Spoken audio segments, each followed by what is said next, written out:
খাগড়াছড়ির গুইমারায় নারী ও মেয়ে শিশুর ক্ষমতায়নে অন্তর্ভুক্তিমূলক শিক্ষা কার্যক্রমের আওতায় জীবন দক্ষতা বিষয়ক 3 দিন ব্যাপী প্রশিক্ষণ কর্মশালা শুরু হয়েছে।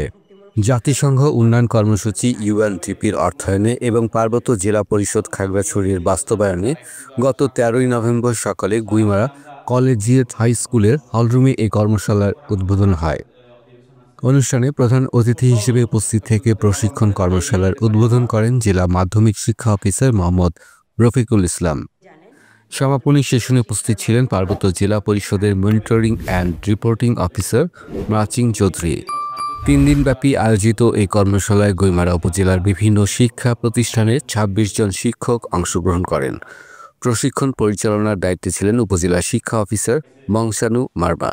প্রশিক্ষণে অংশগ্রহণকারী শিক্ষকরা বলেন, জীবন দক্ষতা বিষয়ে এই ধরনের কার্যক্রম শিক্ষক ও শিক্ষার্থীদের মানসিক বিকাশ, ইতিবাচক চিন্তাভাবনা ও আত্মবিশ্বাস বৃদ্ধিতে গুরুত্বপূর্ণ ভূমিকা রাখবে। মাসুদুল হক, কালচক্র 24।